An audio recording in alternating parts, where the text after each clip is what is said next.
Hey everybody, welcome to Life is Beautiful. I'm Anthony. Every year since I was a little kid, I really enjoyed waiting all year round to see the Super Bowl. And it's not because I like football in any kind of way. I don't. I don't like football at all, in the slightest. But what I do like are the commercials. Super Bowl commercials are prime time advertising. And I typically don't even like advertising. I pay for YouTube Premium so I don't have to watch commercials. But I'm willing to do it for the Super Bowl because companies are throwing millions and millions and millions of dollars for 30-second, 60-second ad spots, and they're bringing their A game.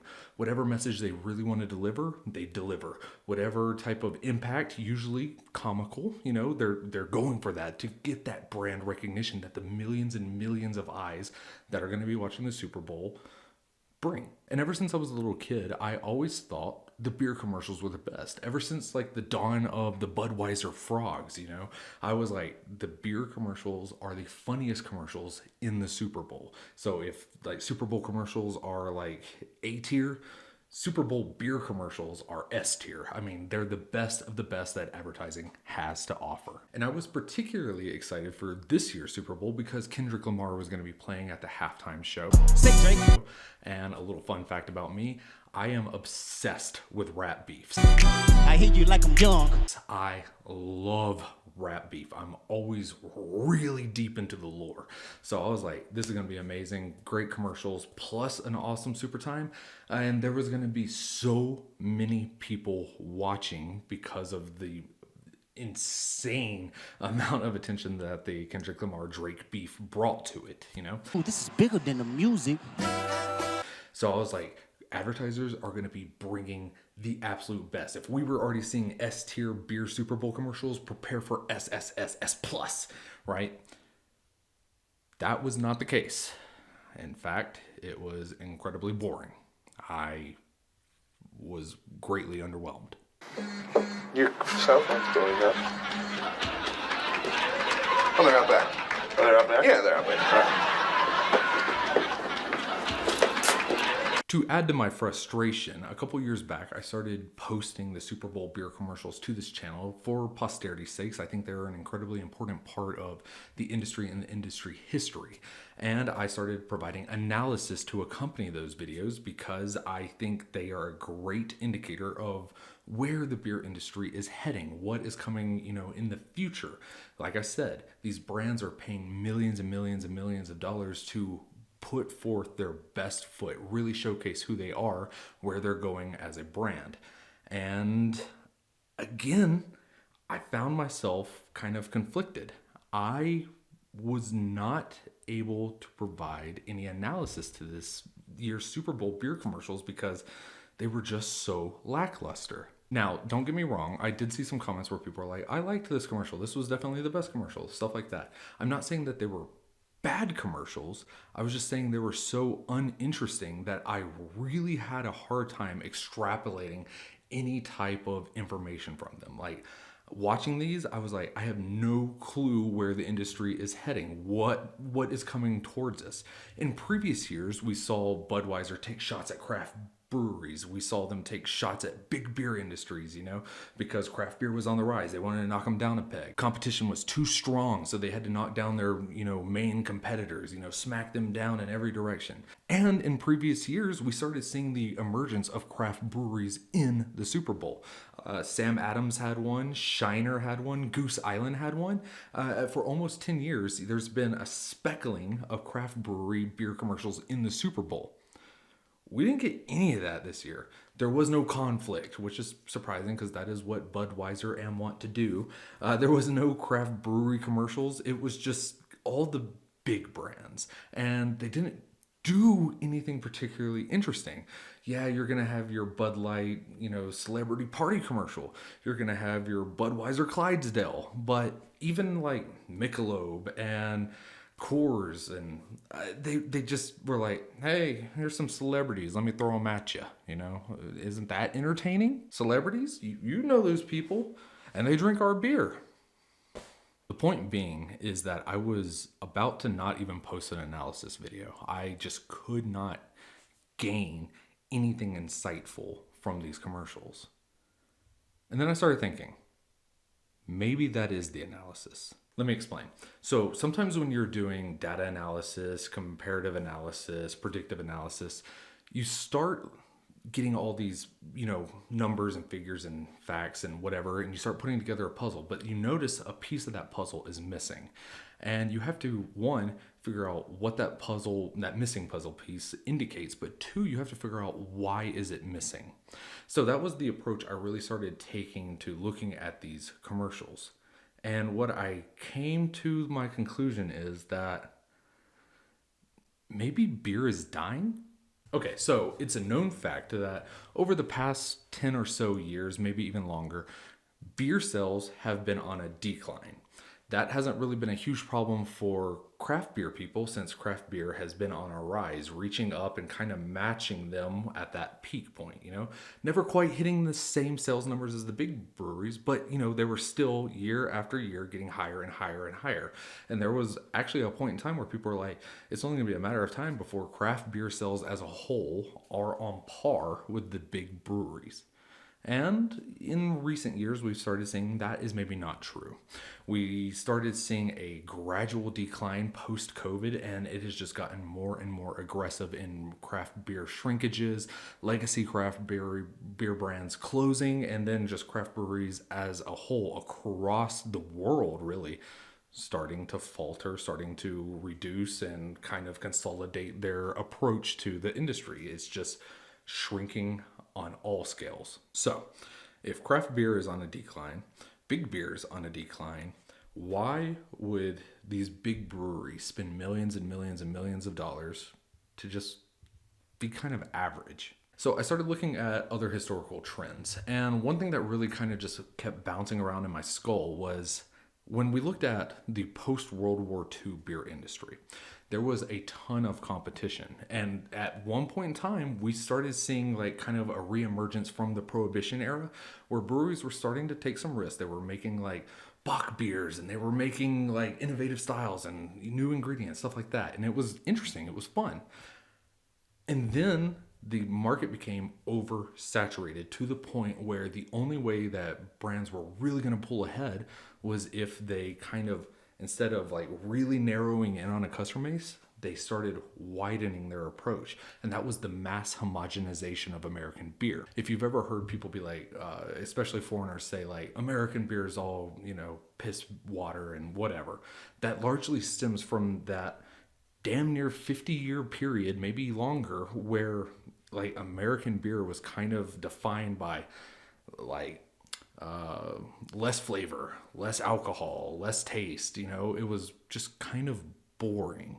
But the reason these brands back then took that approach, they homogenized their beers. That way it would be less offensive and more palatable to a wider audience. If you can't catch the one specific fish you want, throw the net out and bring all of them in, or as many of them as you can. And that was kind of the approach of your major beer brands. They started like less hops, less alcohol, because more people would be inclined to pick it up if it was an easier drinking, more palatable beer. It wasn't challenging in any way. There was nothing to really think about. It was, hey, crack it open, you drink it, you get drunk, and you like it or you don't. And that approach really sustained the beer industry for a really long time. It did hurt innovations. We would see like the rise of like, what did they used to call it? Specialty beers and stuff like that.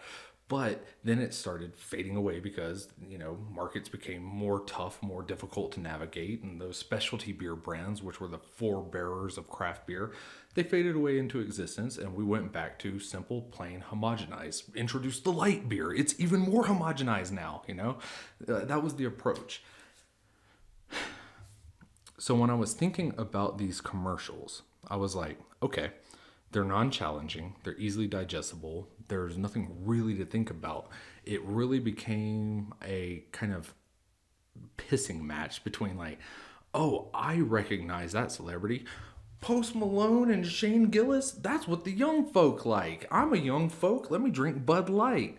Willem Dafoe, yeah, he's a quirky, fun guy. That makes me want to drink a Michelob because it's kind of quirky and different than your Budweisers and your Coors, That was just kind of what I took from it. And that made me really kind of nailed down that, yeah, we saw that sinking sales trend. We saw that sinking growth trend. We're entering into a potential new homogenized era. I don't think we're going to see the ultra light beer or anything like that. But what I do think we're going to start seeing is breweries playing it safe, consolidating their assets, not really challenging or provoking, because you don't want to get on the bad side of the customers like the corn fiasco of Bud Light a couple years back that got the farmers all up in arms. You got to play it safe, wide appeal. I understand why brands would take that approach. I don't think any of these mega legacy brands are going to falter anytime soon.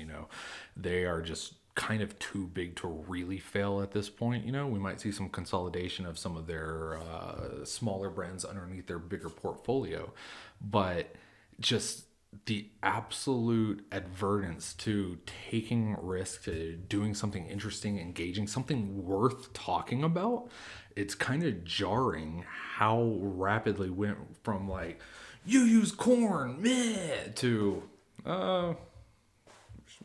Shane Gillis is drinking a beer and having a party. It was weird. Like the funniest, the most interesting, the most talked about commercial bowl, at least in my circles, was the Totino's pizza roll commercial. They're the most snackable pizza in the Completely dethroning beer across the whole board. I don't think even if you added up every single budget of all those beer brands and you included all the celebrities that they had into one single commercial, I still don't think it would even come close to being as memorable as the Totino's pizza roll commercial.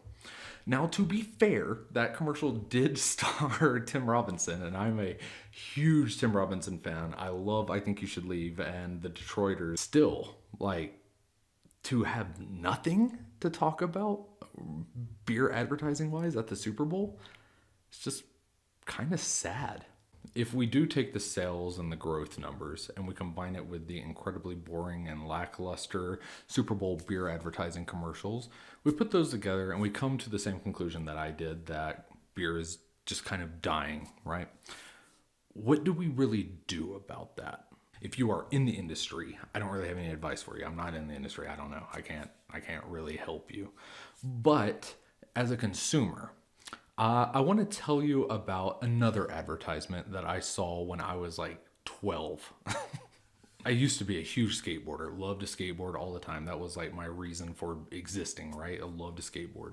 And I would subscribe to like Thrasher, Skateboard magazines, a bunch of like zines that would come monthly, and I would flip through them and I would be so interested and fascinated by all the new tricks and all the cool skateboard celebrities and whatever.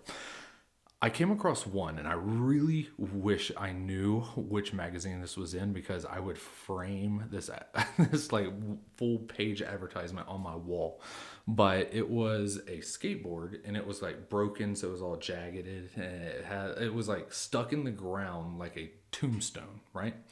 And it had a banner wrapped around it, and it said, "We gather here today to celebrate the death of skateboarding."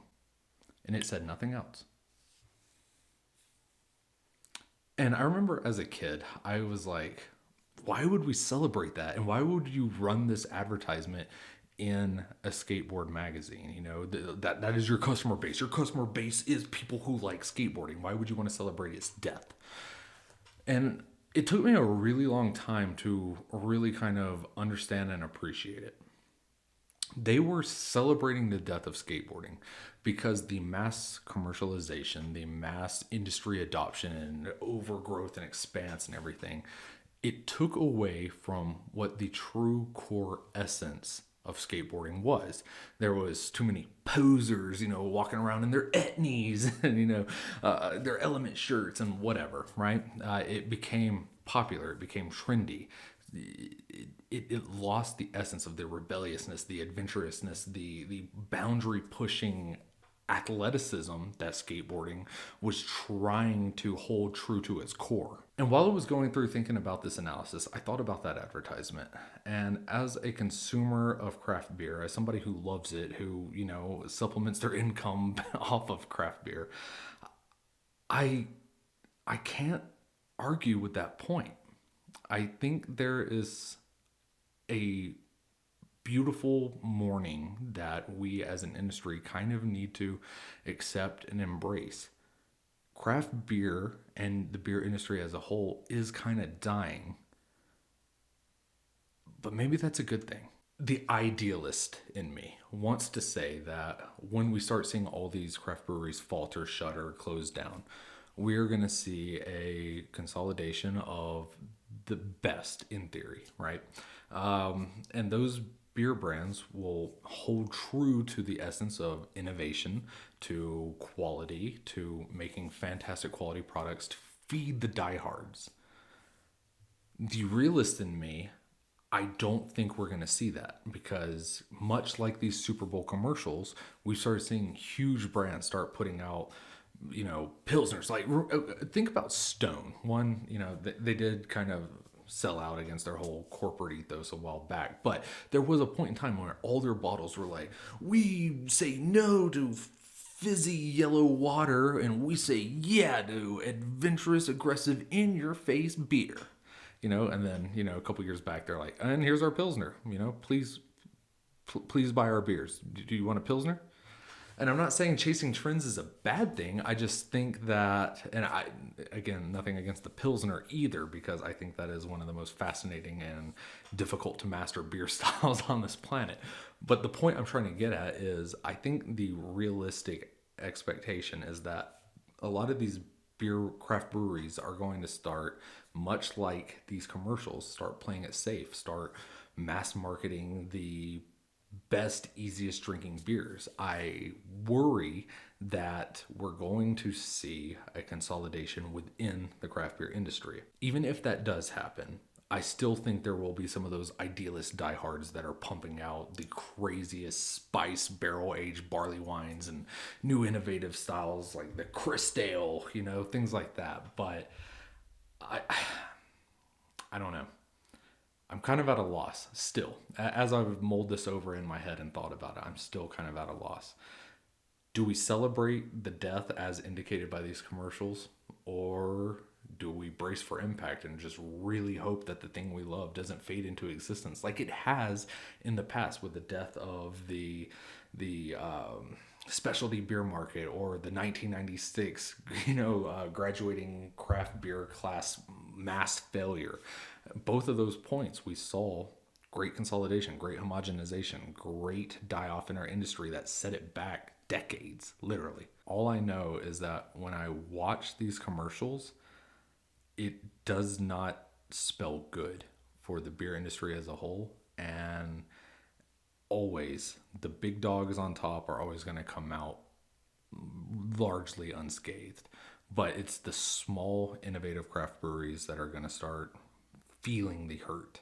And if these mega brands are playing it this safe, imagine what the customer base is feeling going towards these like really innovative craft breweries. Anyways, kind of a weird analysis. I don't really have a solid answer, which as an analyst I like to provide, but it's just so fascinating to see how large this ripple has gone. Long gone are the days of the craft beer boom where every, what is the phrase, Tom, Dick, and Dave was going down to their local breweries and, drinking the night away on a Thursday night, like those days are gone. Craft breweries are going to have to start scraping by, fighting for every sale that they get. I think this is just the culminative effect of this collapsing of an industry. And we can either celebrate it and hope for the best, or we can buckle down and really support the more innovative breweries that are trying to keep the spirit of craft beer alive. But I don't know. I'm just some guy who drinks beer on the internet. So I don't know. Let me know what your thoughts are. What did you glean from the Super Bowl commercials? What analysis did you take away? Were you happy? Were you pleased? Or, what were your feelings and thoughts on this year's biggest beer advertising segments? So I don't know. Thank you for watching, everybody. Really hope you enjoyed. Like, comment, subscribe. Remember, there is a story in every bottle, and that life is beautiful. Cheers.